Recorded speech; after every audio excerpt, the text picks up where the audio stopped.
Shalom Jemaat GKA Gloria yang terkasih, kami juga menyambut Anda yang baru pertama kali bergabung dalam channel ibadah online GKA Gloria ini. Dimanapun Anda berada, baik di Surabaya, di seluruh Indonesia, atau bahkan di luar negeri, kita percaya bahwa kita disatukan di dalam kasih Kristus.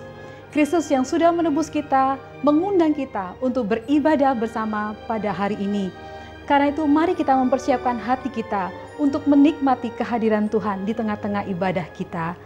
Selamat mempersiapkan hati, selamat beribadah, Tuhan Yesus memberkati.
Shalom jemaat yang terkasih dalam Kristus, selamat pagi.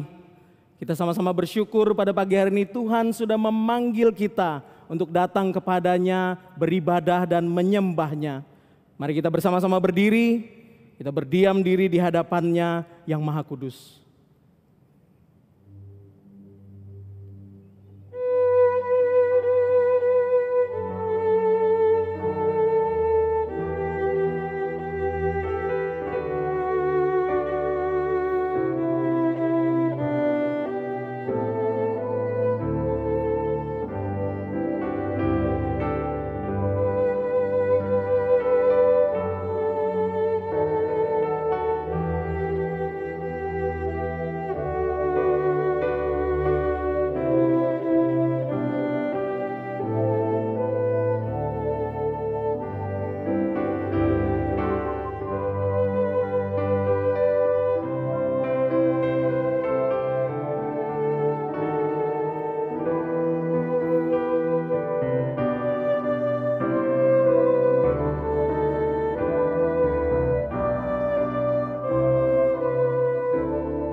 Pertolongan kita pada pagi hari ini adalah dari Tuhan Allah, pencipta langit dan bumi. Turunlah atas kita sekalian damai sejahtera dari Allah Bapa, Allah Putra, dan Allah Roh Kudus. Amin.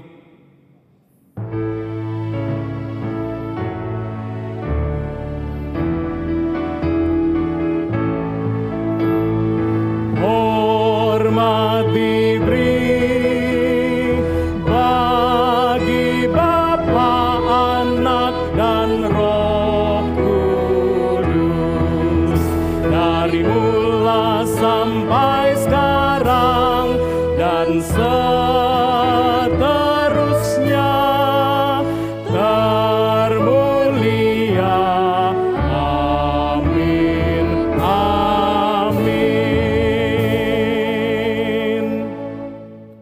Kami mau bersyukur kepada Tuhan dengan segenap hatiku. Kami mau menceritakan segala perbuatan-Mu yang ajaib. Kami mau bersukacita dan bersukaria karena Engkau, bermazmur bagi nama-Mu, ya Maha Tinggi. Sekarang ya Allah kami, dengan segenap hati kami akan memuji dan menyembah nama-Mu yang kudus itu.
Bless the Lord, oh my soul, oh my soul.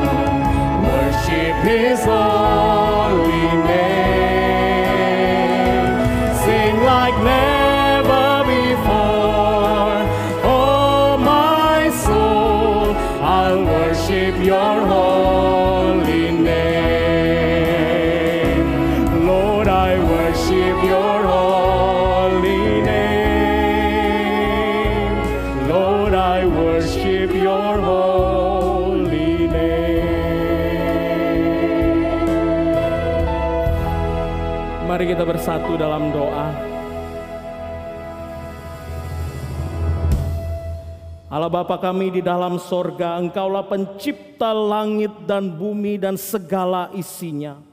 Engkau Allah yang begitu baik kepada kami, memberkati kami, memelihara kami. Dan Engkau Allah yang tidak meninggalkan kami sendirian. Engkau begitu mengasihi kami. Engkau memberikan anak-Mu yang tunggal, Tuhan Yesus Kristus, untuk turun menjadi manusia sama seperti kami di dunia ini. Manusia yang terdiri dari darah dan daging, yang juga merasakan kesulitan yang kami rasakan, yang juga merasakan tantangan yang kami rasakan. Sehingga ketika berdoa kami kepadamu, kami tahu bahwa Engkau Tuhan yang mengerti. Tuhan yang begitu mengasihi kami, hingga menggenapi rencana penebusan kami, naik ke kayu salib, mati untuk menebus dosa-dosa kami. Tetapi Engkau tidak kalah ya Tuhan. Engkau bangkit dan Engkau naik ke sorga. Dan Engkau tidak meninggalkan kami sendirian. Engkau memberikan Roh-Mu yang kudus untuk datang sebagai penghibur kami, sebagai penguat kami, sebagai suluh penuntun kami dalam perjalanan hidup kami hari lepas hari. Oleh karena itulah pada hari Minggu ini Tuhan, kami datang di hadapan-Mu, datang di hadapan tahta kudus dan mulia ini. Seraya kami juga menyadari bahwa di hadapan tahta yang kudus dan mulia ini, segala kesalehan kami nampak seperti kain yang kotor ya Tuhan. Oleh karena itu kami datang dengan penuh kerendahan hati, mengakui segala kesalahan dan dosa-dosa kami. Dengan hati yang hancur kami datang kepadamu, karena kami tahu kami gagal untuk menyenangkan hati-Mu. Jemaat yang dikasihi Tuhan, pakailah waktu beberapa detik ke depan.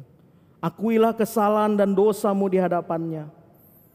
Dia Tuhan yang datang untuk memulihkan-Mu. Datanglah dengan penuh kejujuran di hadapan-Nya sekarang.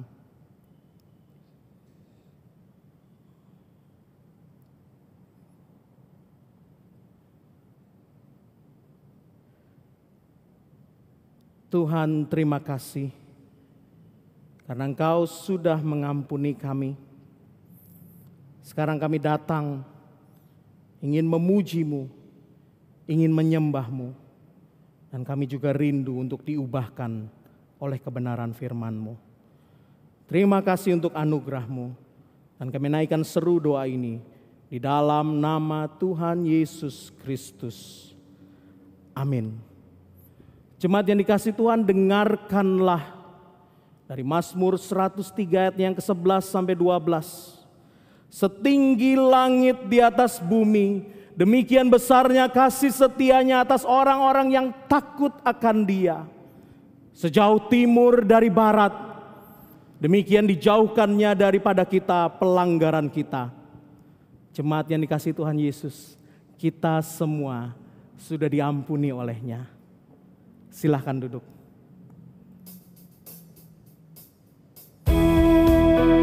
Allah kita adalah Allah yang tidak berubah. Dia adalah gunung batu perlindungan kita dari hari ke hari, dari tahun ke tahun, dari keturunan ke keturunan. Dialah sumber kekuatan dan pengharapan kita. Di waktu badai menerpa, Tuhanlah perlindunganmu. Kendati goncang semesta, Tuhanlah perlindunganmu. Yesus gunung batu perlindunganmu, gunung batu perlindungan. Yesus gunung batu perlindunganmu, tempat berlindung yang teguh. Baik siang maupun malam gelap, Tuhanlah perlindunganmu.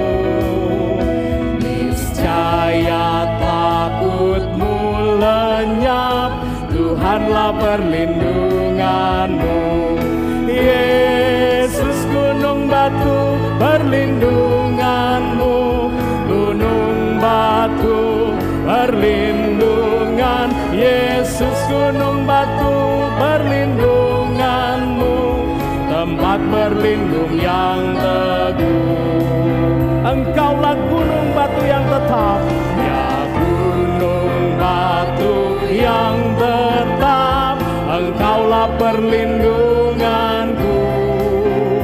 Di tiap waktu dan tempat, Engkaulah perlindunganku. Yesus gunung batu perlindunganmu, gunung batu perlindungan. Yesus gunung batu perlindunganmu, tempat berlindung yang teguh, tempat berlindung yang teguh, tempat berlindung yang teguh.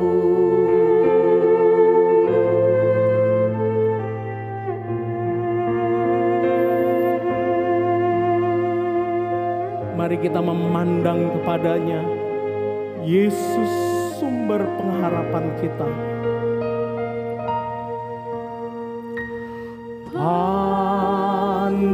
Pandanglah pada Yesus, pandanglah wajah mulianya. Di dalam terang kemuliaannya, dunia akan menjadi hampa. Turn your eyes upon Jesus. Turn your eyes upon Jesus. Look full in His wonderful face, and the things on earth will grow strangely dim in the light of His glory and grace. Di dalam terang kemuliaannya, dunia akan menjadi hampa.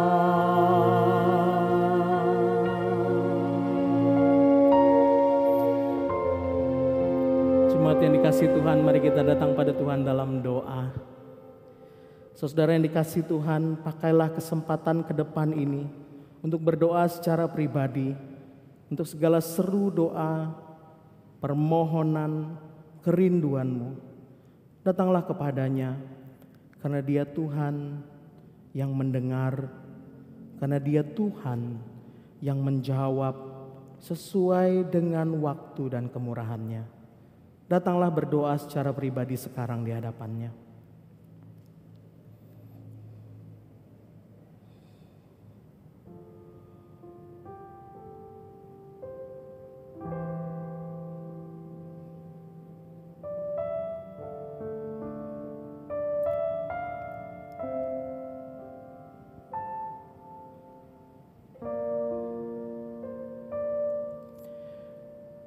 Tuhan, kami bersyukur karena kami punya Tuhan yang peduli kepada kami, karena kami punya Tuhan yang mulia, Tuhan yang agung, sehingga di dalam Engkau kami memiliki hidup yang berkelimpahan dan kami tidak perlu takut akan masa depan kami. Tuhan, dengarkanlah seru dan doa dari anak-anak-Mu yang sekarang sedang beribadah bersama-sama. Di dalam nama Tuhan Yesus, kami menaikkan seru doa pribadi kami. Jemaat yang dikasihi Tuhan, mari kita bersama-sama berdoa untuk bangsa dan negara serta gereja kita. Bapa di dalam sorga, kami sungguh bersyukur untuk bangsa Indonesia yang sudah Engkau berikan kepada kami sebagai tempat kami hidup dan memperoleh penghidupan. Tuhan, kami semua Tidak hanya bangsa Indonesia, bahkan seluruh penduduk dunia sedang bergumul. Sudah beberapa bulan kami mengalami masa karantina karena pandemi COVID-19 ini. Tuhan, tolonglah para pemimpin bangsa kami. Satukan hati mereka ya Tuhan. Berikan mereka cinta kasih terhadap negara dan rakyatnya. Agar mereka dapat memutuskan yang terbaik. Segala peraturan, segala pengaturan, segala strategi yang terbaik Tuhan. Untuk bisa menjamin kesejahteraan bangsa ini di tengah masa yang sulit ini. Tuhan, kami berdoa agar mereka yang terdampak, roda ekonomi yang melambat, Tuhan berikan kami hikmat untuk bisa bertahan. Berikan kami kekuatan untuk bisa mengembangkan bagian-bagian segmen-segmen lain dari kehidupan kami. Sehingga kami semua boleh terus Tuhan hidup dan berjuang untuk hidup bersama-sama. Tuhan, kami berdoa untuk gereja kami. Tuhan, ketika gereja kami sudah berminggu-minggu beribadah secara online, kami bersyukur Tuhan karena kami tahu ketika kami mengadakan ibadah online ini, kami bisa menjangkau begitu banyak jemaat, begitu banyak anak-anak-Mu di berbagai tempat. Tetapi di sisi lain juga, Tuhan, kami sungguh rindu untuk bersekutu bersama. Tuhan, berikan pemimpin gereja kami hikmat untuk bisa terus menavigasi keadaan ini ya Tuhan. Agar kami tidak luput memperhatikan tubuh Kristus di gereja kami. Tuhan, kami berdoa juga untuk setiap jemaat kami yang terdampak oleh masa krisis ini. Mereka yang kehilangan pekerjaan, mereka yang sedang juga kehilangan peluang-peluang bisnis, harus mengubah arah dari bisnis mereka. Bahkan mereka yang sekarang sedang bergumul dengan kelemahan tubuh. Tuhan, kiranya Engkau jenguk kami satu persatu. Dan tolong kami sebagai tubuh Kristus, kami boleh saling mengasihi, kami boleh saling memperhatikan. Justru di tengah keterbatasan ini, kami boleh mengembangkan empati kami. Kami boleh mengembangkan kemampuan kami untuk memperhatikan dan mengasihi. Bukan karena kami hebat Tuhan, tetapi karena Engkau yang sudah terlebih dahulu melimpahkan kasih-Mu kepada kami. Tuhan, inilah seru doa kami untuk bangsa kami, untuk gereja kami, dan juga untuk saudara-saudara kami. Dan kami bawa seluruh doa permohonan ini di dalam nama Tuhan Yesus Kristus yang sudah mengajarkan kami berdoa. Bapa kami yang di sorga, dikuduskanlah nama-Mu. Datanglah kerajaan-Mu, jadilah kehendak-Mu di bumi seperti di sorga. Berikanlah kami pada hari ini makanan kami yang secukupnya. Dan ampunilah kami akan kesalahan kami, seperti kami juga mengampuni orang yang bersalah kepada kami. Dan janganlah membawa kami ke dalam pencobaan, tapi lepaskanlah kami daripada yang jahat. Karena Engkaulah yang mempunyai kerajaan dan kuasa dan kemuliaan sampai selama-lamanya. Amin. Mari jemaat kita berdiri bersama-sama. Kita akan menyatukan hati kita. Kita akan mengucapkan pengakuan iman rasuli. Aku percaya kepada Allah, Bapa yang Maha Kuasa, Khalik langit dan bumi. Dan kepada Yesus Kristus anaknya yang tunggal Tuhan kita, yang dikandung dari Roh Kudus, lahir dari anak darah Maria, yang menderita sengsara di bawah pemerintahan Pontius Pilatus, disalibkan, mati dan dikuburkan, turun ke dalam kerajaan maut. Pada hari yang ketiga, bangkit pula dari antara orang mati, naik ke sorga, duduk di sebelah kanan Allah, Bapa yang Maha Kuasa. Dan dari sana Ia akan datang untuk menghakimi orang yang hidup dan yang mati.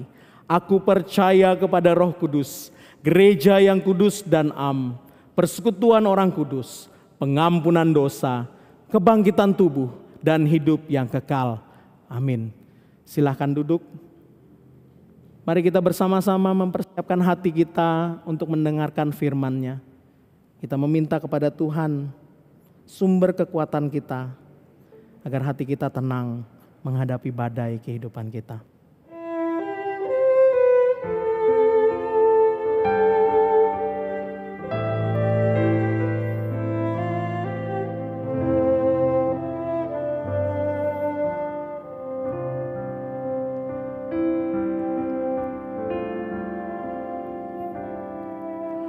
lingkupiku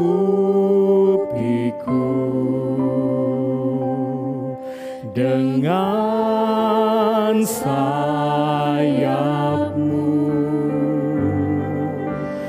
naungiku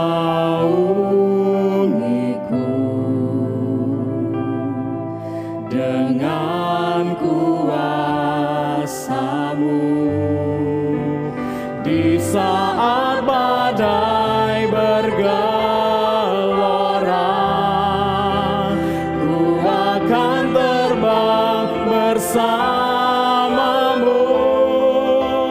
Bapa, Kau Raja atas semesta,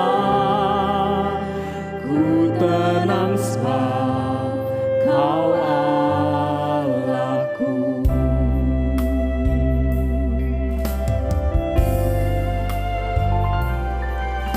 Jiwaku tenang dalam Kristus.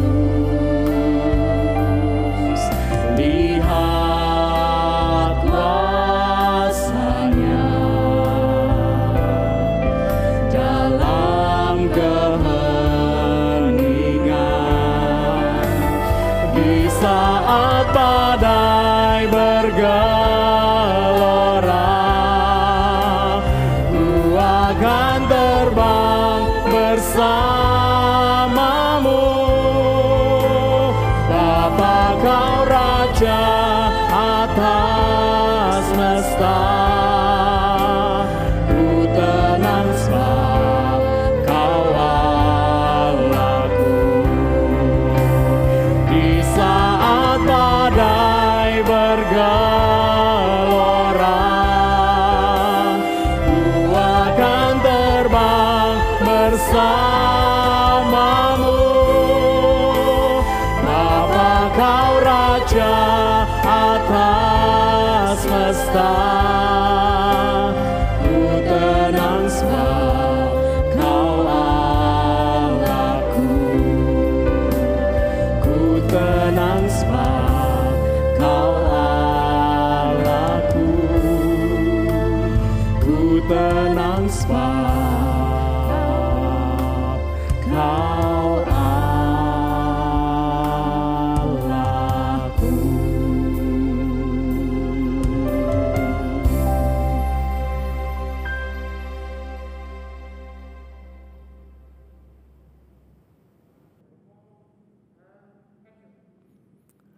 Kepada segenap Jemaat Gloria dimanapun saudara-saudara berada, dan juga kepada siapa saja yang sedang menyaksikan siaran online pada pagi hari ini, salam damai sejahtera di dalam Tuhan Yesus Kristus. Kita bersyukur kepada Tuhan atas pemeliharaannya sampai pada hari ini kita masih boleh tetap beribadah meskipun kita tidak bisa beribadah bersama-sama. Mari jemaat sekalian, saya ajak kita pagi hari ini merenungkan satu tema, yaitu sebagaimana yang ditulis di dalam Injil Markus pasal yang keempat, ayat ke-35 sampai ayat ke-41. Diam, tenanglah. Mari saya ajak kita membaca bagian ini. Saya bacakan Injil Markus pasal yang keempat, ayat ke-35 sampai ke ayat ke-41. Silakan jemaat sekalian mengikuti dengan Alkitabnya masing-masing. Injil Markus pasal yang keempat, ayat 35. Pada hari itu, waktu hari sudah petang, Yesus berkata kepada mereka, "Marilah kita bertolak ke seberang." Mereka meninggalkan orang banyak itu, lalu bertolak dan membawa Yesus beserta dengan mereka dalam perahu di mana Yesus telah duduk, dan perahu-perahu lain juga menyertai Dia. Lalu mengamuklah taufan yang sangat dahsyat, dan ombak menyembur masuk ke dalam perahu, sehingga perahu itu mulai penuh dengan air. Pada waktu itu, Yesus sedang tidur di buritan di sebuah tilam. Maka murid-muridnya membangunkan Dia dan berkata kepadanya, "Guru, engkau tidak peduli kalau kita binasa?" Ia pun bangun, menghardik angin itu dan berkata kepada danau itu, "Diam, tenanglah." Lalu angin itu reda dan danau itu menjadi teduh sekali. Lalu ia berkata kepada mereka, "Mengapa kamu begitu takut? Mengapa kamu tidak percaya?" Ayat 41. Mereka menjadi sangat takut dan berkata seorang kepada yang lain, "Siapa gerangan orang ini sehingga angin dan danau pun taat kepadanya?" Sampai di situ pembacaan firman Tuhan. Mari kita berdoa sebelum kita merenungkan bagian ini bersama-sama. Tuhan, terima kasih di dalam kesempatan ibadah pagi ini kami bisa belajar kembali sebagian firman-Mu. Kami berdoa supaya firman Tuhan yang kami pelajari ini membawa relevansi ke dalam kehidupan kami sekarang, khususnya ketika kami harus menghadapi kondisi yang berat ini. Mari Tuhan, sapalah kami sekali lagi. Kami siap untuk mendengarnya. Di dalam nama Tuhan Yesus, kami sudah berdoa. Amin. Saudara-saudara, bagian ini adalah satu kisah yang dicatat di dalam bagian yang agak awal.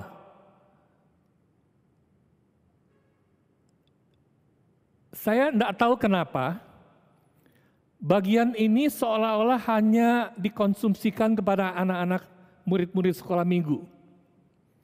Selama saya pelayanan di Surabaya ini, saya bahkan belum pernah mendengar bagian ini dikhotbahkan. Saya menganggap bagian ini sangat menarik dan syarat dengan pengajaran bagi kita semua.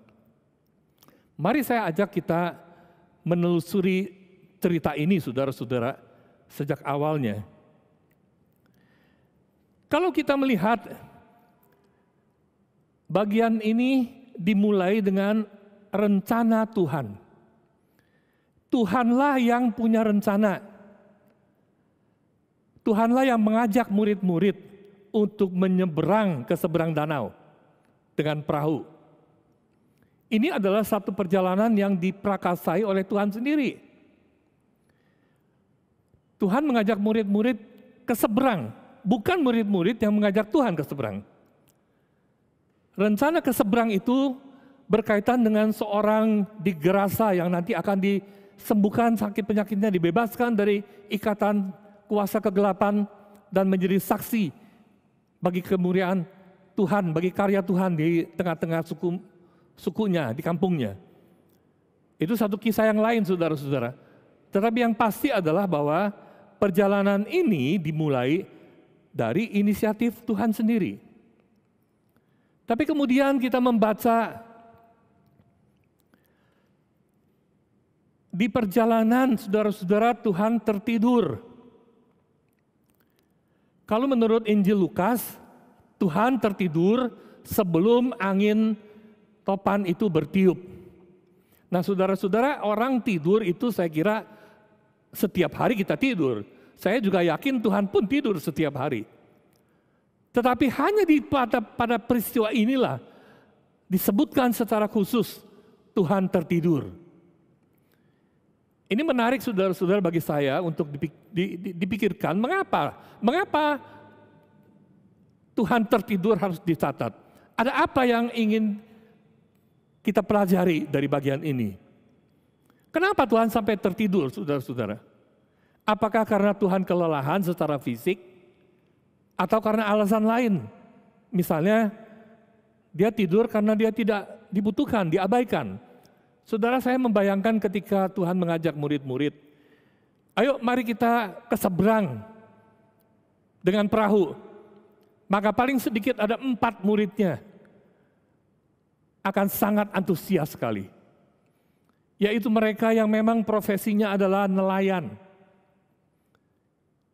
Mereka barangkali akan berkata kepada Tuhan, mari Tuhan, naik. Kalau urusan membuat mujizat 5 roti mengenyangkan sekian ribu orang, kami tidak sanggup. Menyembuhkan orang yang sakit, kami tidak sanggup. Tetapi kalau urusan menyeberangkan perahu di danau ini, oh Tuhan, serahkanlah kepada kami. Silakan engkau beristirahat. Dengan kata lain, saudara-saudara, murid-murid seolah-olah ingin mengatakan, Tuhan, kalau urusan menyeberangkan perahu ke seberang, percayalah, kami tidak butuh bantuanmu. Serahkan ini kepada kami. Maka saudara-saudara, Tuhan menyingkir, menyendiri di buritan, lalu dia tidur di atas sebuah tilam. Kemudian saudara-saudara, di perjalanan angin mulai bertiup.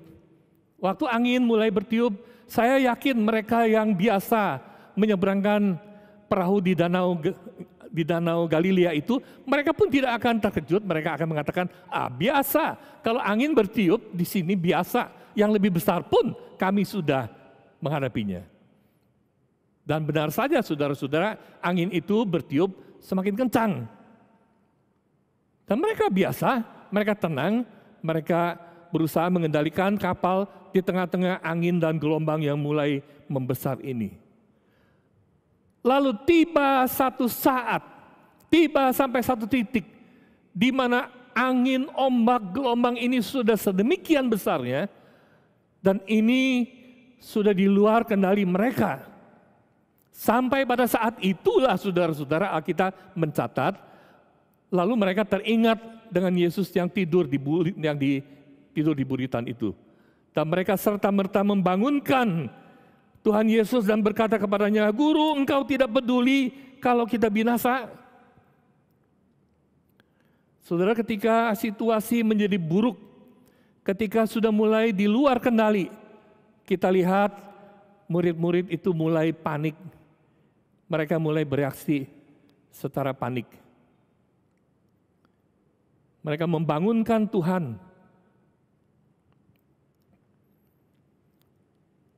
Dan ada kesan seolah-olah ini adalah kesalahan Tuhan membiarkan mereka sampai pada situasi yang seperti itu. Tidak pedulikah engkau kalau kita binasa?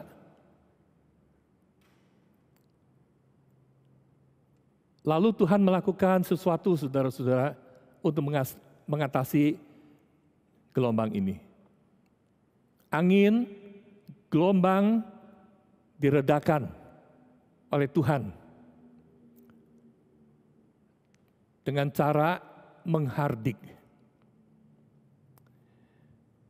Nah, saudara-saudara, angin dan ombak sudah menjadi tenang.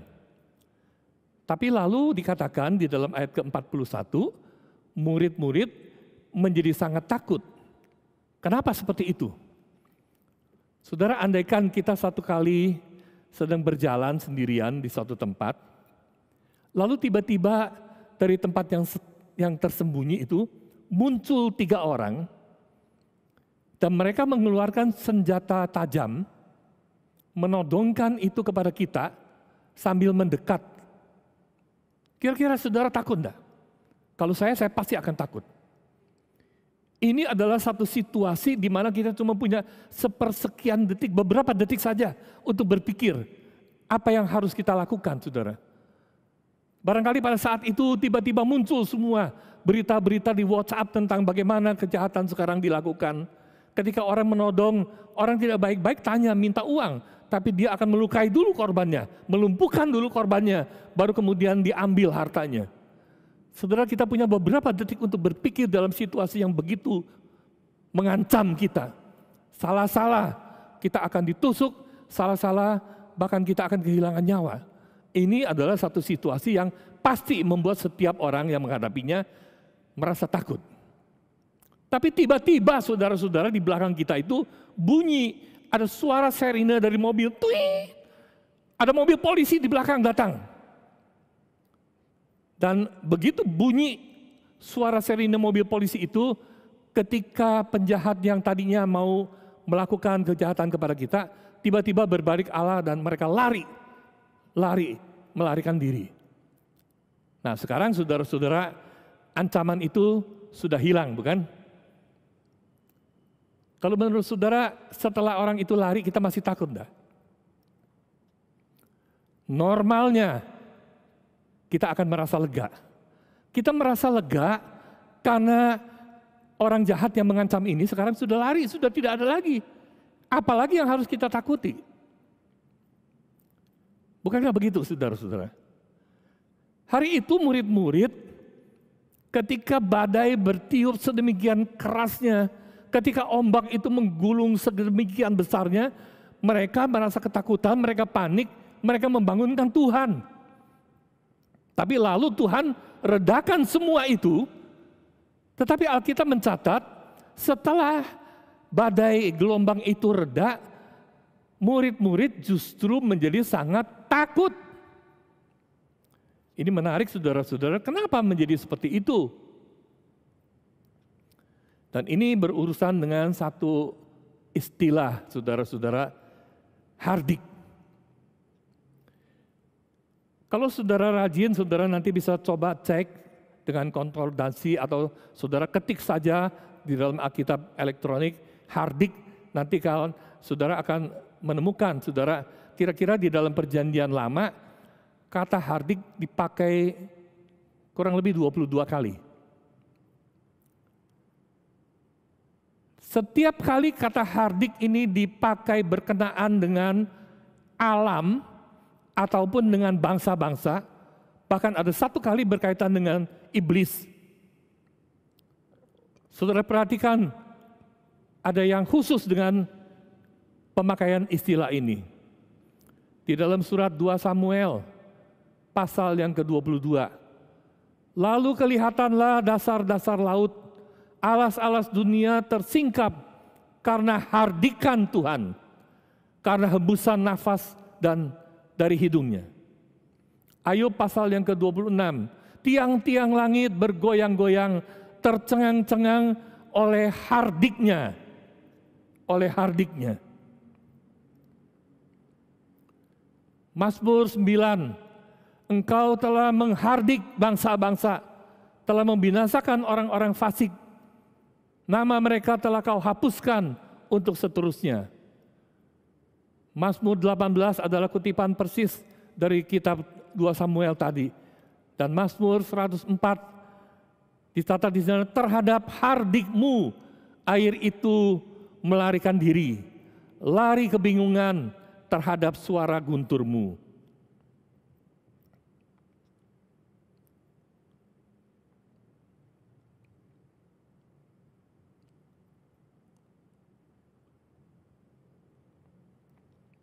Kitab Nahum pasal yang pertama ayat yang keempat.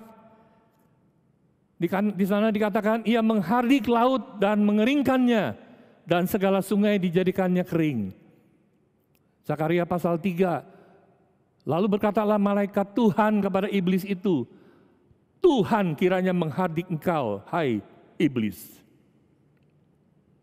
Saudara perhatikan penggunaan kata kerja ini yang berkaitan dengan kekuatan alam, yang berkaitan dengan bangsa-bangsa, berkaitan dengan iblis, itu hanya dilakukan oleh Tuhan, oleh Allah, oleh Yahweh saja.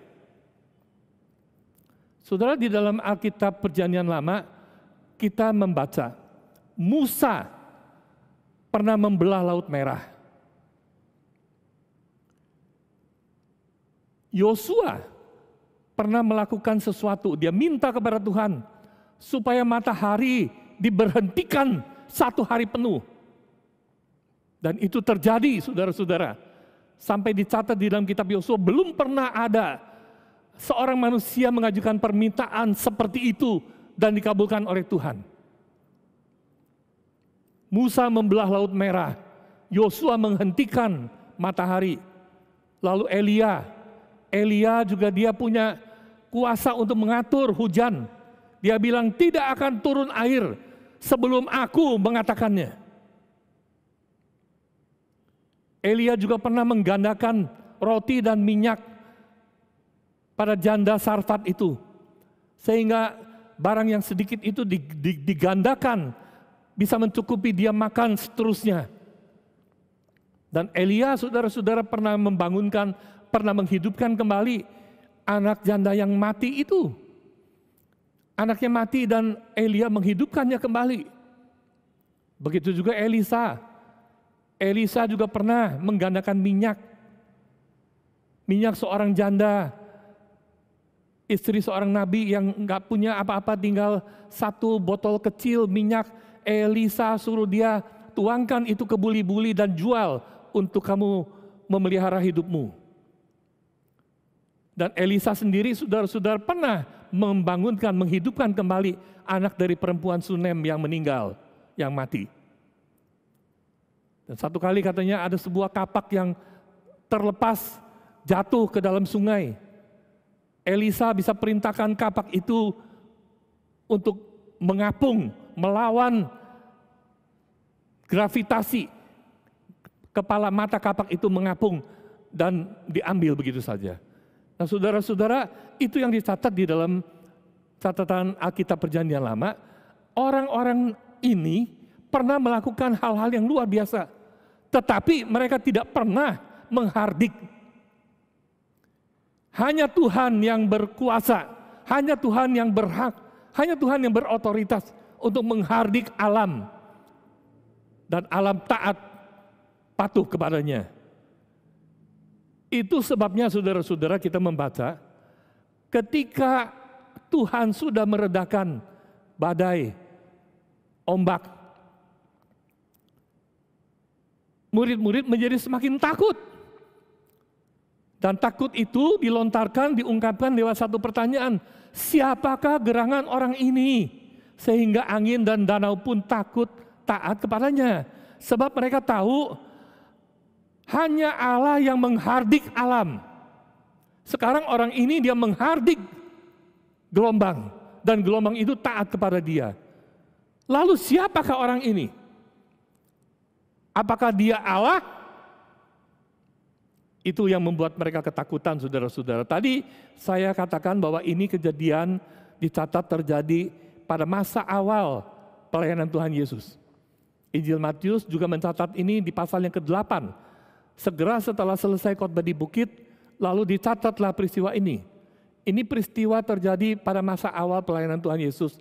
Murid-murid belum terlalu mengenal dia.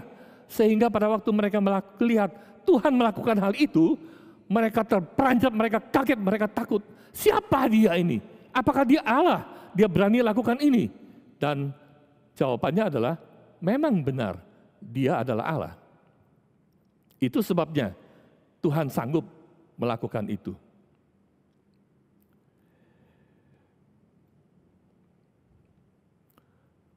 Nah, saudara-saudara, coba kita refleksi dengan kehidupan kita masing-masing. Saudara, kehidupan kita sebagai orang Kristen, ketika anugerah itu datang kepada kita, menyelamatkan kita, memberikan kepada kita satu hidup yang baru, itu tidak diprakarsai oleh diri kita sendiri, tetapi itu atas inisiatif anugerah Allah. Dialah yang datang kepada kita, dialah yang menyelamatkan kita, mencari menyelamatkan kita, memberikan kepada kita satu hidup yang baru. Tapi coba kita jujur jawab kepada diri kita sendiri. Setelah kita diselamatkan, sampai pada hari ini, sekian banyak hari yang kita lewati, peran Tuhan itu di mana? Kalau kehidupan Kristen kita itu adalah atas inisiatif Dia sendiri, lalu kita ini mau dibawa kemana? Tujuan hidup kita ini mau diarahkan atau sedang diarahkan kemana? Saudara, apakah kita pernah sungguh-sungguh peduli bertanya kepada Tuhan tentang hal itu? Atau jangan-jangan sebetulnya kita persis dengan sikap murid-murid hari itu. Tuhan, ini adalah hidupku. Aku tahulah bagaimana caranya jalani. Ya, bukan kita ikut Tuhan, tetapi sesungguhnya adalah kita yang berjalan di depan dan kita seret Tuhan di belakang, mengikuti kita, memberkati apa yang kita mau kerjakan. Begitu sering saudara-saudara di dalam kehidupan kita atau di dalam kehidupan saya sendiri, saya berjalan sesuai dengan kehendak saya, dengan pemikiran saya sendiri, dengan rancangan saya sendiri. Nanti kalau sudah gagal, kalau sudah terbentur, kalau sudah hancur, kalau sudah tidak berdaya, baru tiba-tiba kita menjadi panik dan ingat Tuhan, Lalu pada waktu itu kita bertanya Tuhan, Tuhan kenapa Engkau izinkan ini semua terjadi? Kenapa saya harus mengalami kegagalan-kegagalan seperti ini? Kita tanya seolah-olah Tuhan yang salah. Kenapa Tuhan? Kenapa hidup saya seperti ini? Sebelum terjadi kepanikan itu, kita toh tidak tanya, kita tenang-tenang saja jalankan. Tuhan bilang berapa kali berbisik kepada kita, serahkan hidupmu kepadaku, saya yang atur. Kita bilang kepada Tuhan, enggak usah Tuhan, saya bisa. Tenang saja, tenang saja. Saya tahu bagaimana cara menjalani kehidupan ini. Kalau sudah kebentur, bahkan kadang-kadang pada masa awal kita mengalami kesulitan, kita pun masih terus berjuang. Saya harus pikir keras bagaimana caranya mengatasi ini. Bagaimana kita bisa keluar dari sebagai pemenang dari situasi yang sulit ini. Kalau sudah tidak berdaya lagi, lalu kita baru datang kepada Tuhan dan mempersalahkan Tuhan untuk segala hal yang terjadi di dalam hidup ini. Persis seperti murid-murid yang hari itu mengabaikan Tuhan sampai Tuhan tertidur karena tidak dibutuhkan. Saudara, belakangan ini banyak orang yang sedang menghadapi kesulitan, menghadapi wabah yang sedang merebak ini. Barangkali ada orang yang bertanya di dalam hati, barangkali ada orang yang terang-terangan mempertanyakan itu, menyampaikan, mengutarakannya kepada majelis, kepada hamba Tuhan. Kenapa hal ini sampai terjadi? Kenapa Tuhan mencobai saya dengan kondisi yang seperti ini?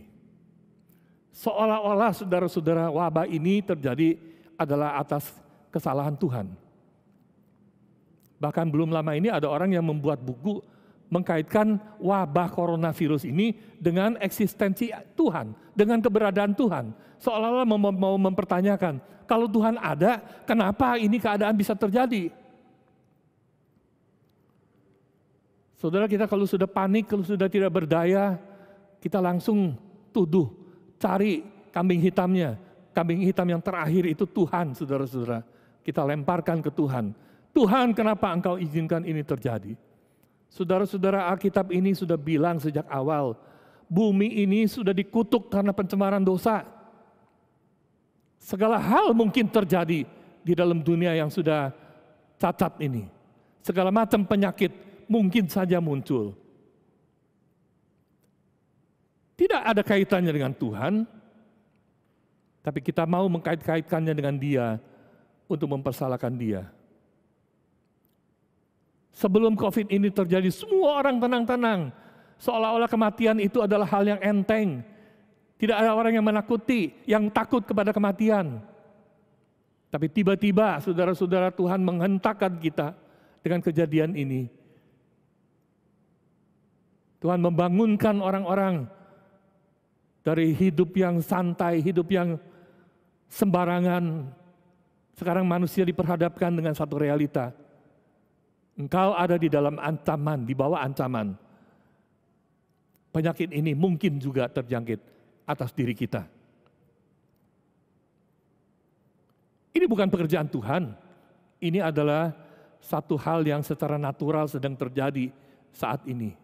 Tetapi barangkali saudara-saudara, ini adalah satu kesempatan untuk kita merenung, mengevaluasi kehidupan kita.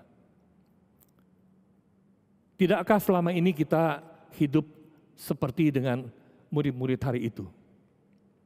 Tidakkah kita mengabaikan Tuhan di dalam kehidupan keseharian kita? Seandainya, saudara-saudara, seandainya kita semua diluputkan oleh anugerah Tuhan dari wabah ini.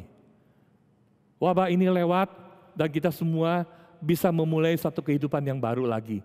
Kita berjuang lagi dari awal.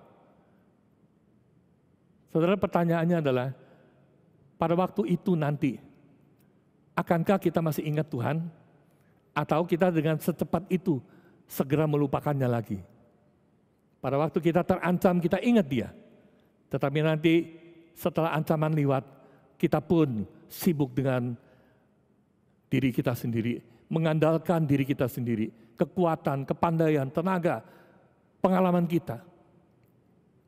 Seolah-olah kita tidak butuh Tuhan lagi. Akankah terulang seperti itu lagi? Saudara, hari itu murid-murid takut melihat apa yang Tuhan lakukan. Karena pada waktu itu memang mereka belum mengenal Tuhan dengan dalam.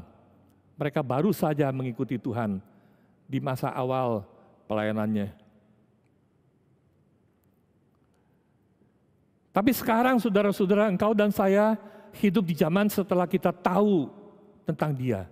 Alkitab ini sudah lengkap, pengenalan kita terhadap Tuhan sudah komplit. Kita sudah tahu Dia adalah Allah. Kalau saudara tahu itu, sekarang pertanyaannya adalah, kalau Allah beserta dengan kita, cukupkah itu untuk membekali kita menghadapi hidup ini? Allah yang Immanuel itu sekarang menyertai saudara dan saya. Cukupkah itu untuk memberikan kepada kita kekuatan dan keberanian untuk terus melangkah bersama-sama dengan Dia, bukan mengabaikan Dia, tetapi bersama-sama dengan Dia. Mari kita duduk kepala, kita berdoa.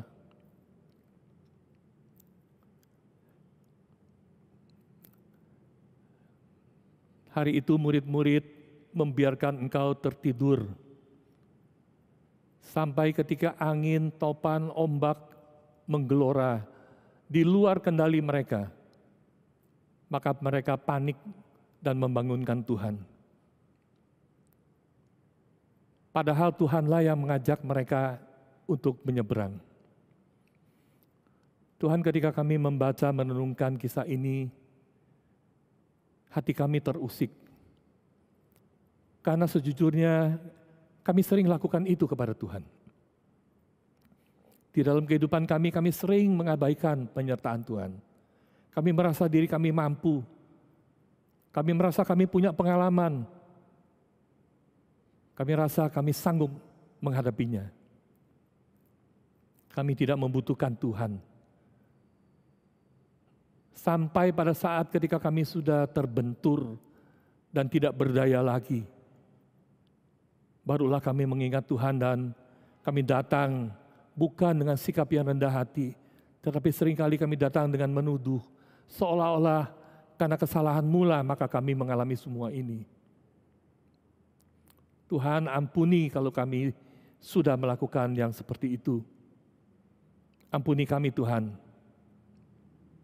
Dan kalau saja Engkau berkenan melalui kami, melalukan kami melewati semua bencana yang sedang menghadang ini, menyelamatkan kami dari wabah penyakit corona ini, biarlah Engkau yang menjadi pemimpin di dalam hidup kami. Engkau sajalah Tuhan yang memegang kendali di dalam hidup kami. Kami mau belajar taat kepadamu. Kami mau belajar berjalan bersamamu. Dan kami percaya kalau Tuhan menyertai kami pasti kuat untuk menghadapi masa-masa yang sulit ini. Kiranya penyertaan Tuhan dinyatakan di dalam kehidupan kami, segenap kami, anak-anak-Mu. Dan Tuhan menopang kami semua. Di dalam nama Tuhan Yesus, Immanuel, Tuhan yang menyertai kami berdoa bersama-sama. Amin. Saudara, kita sudah mendengarkan firman Tuhan. Dan firman Tuhan tentu saja membutuhkan sebuah respon ketaatan dari kita. Dan sekarang tiba waktunya. Kita juga akan membawa persembahan syukur kita kepada Tuhan. Mari kita siapkan ponsel kita. Kita akan scan QR code yang sudah tersedia atau melakukan transfer kepada rekening dari gereja lokal masing-masing.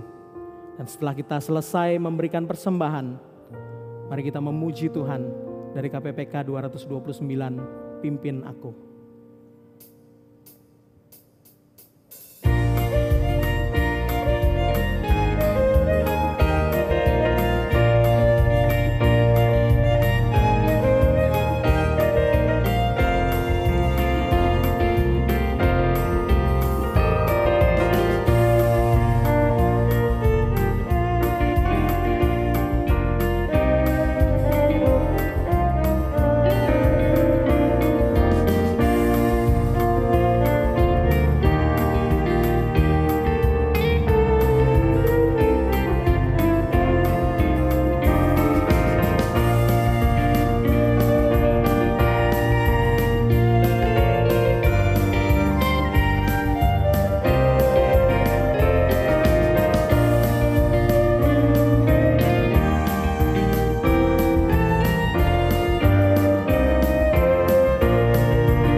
yang dikasihi Tuhan, mari kita berdiri, kita memuji namanya dan kita mohon agar Tuhan memimpin hidup kita.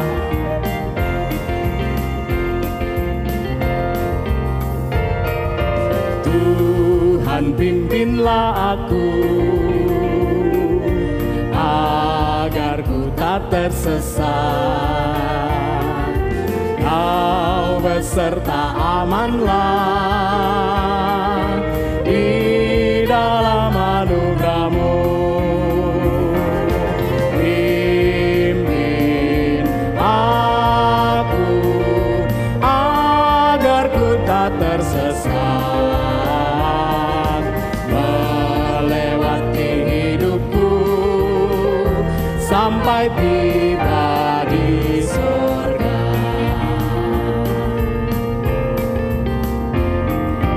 Saat ombak menerpa,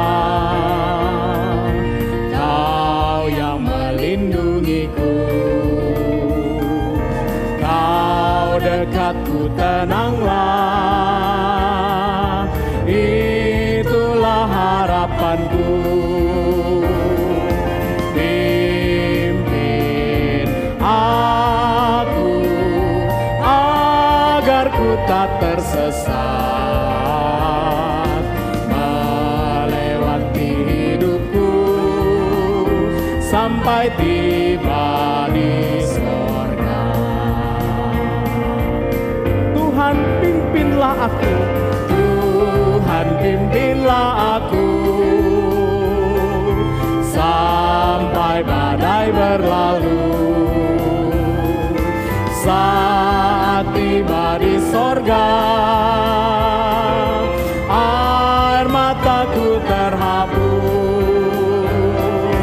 Pimpin aku agar ku tak tersesat, melewati hidupku sampai tiba di sorga. Pimpin aku agar ku tak tersesat,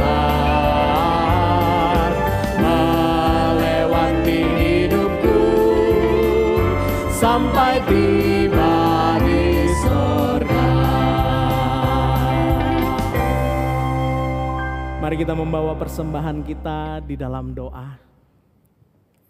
Tuhan, kami sungguh bersyukur karena Engkau memelihara hidup kami.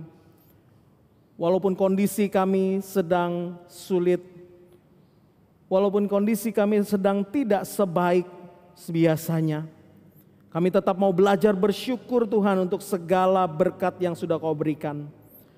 Kami bersyukur untuk kelimpahan hidup. Kami bersyukur untuk kesempatan boleh datang beribadah bersama-sama. Kami bersyukur untuk kesempatan kami boleh mendengarkan firman-Mu.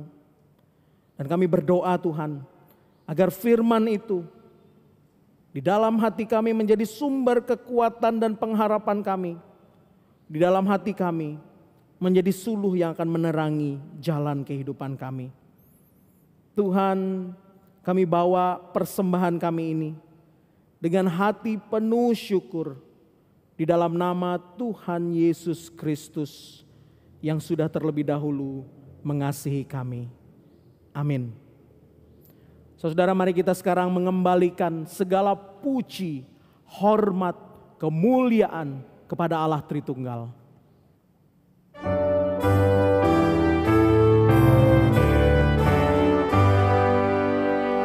Puji Allah Bapa Putra, puji Allah Roh Kudus, ketiganya yang esa.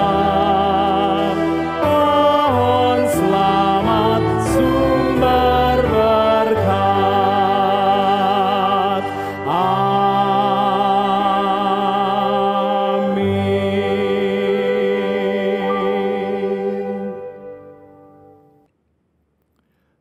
Jemaat sekalian, mari kita bangkit berdiri. Mari bersama-sama kita datang kepada Tuhan, membuka hati kita menyambut berkat Tuhan. Kiranya rahmat anugerah dari Allah Bapa, kasih karunia dari Tuhan Yesus Kristus, pertolongan dan penghiburan dari Allah Roh Kudus menyertai kita sekalian, mulai sekarang sampai selama-lamanya. Amin.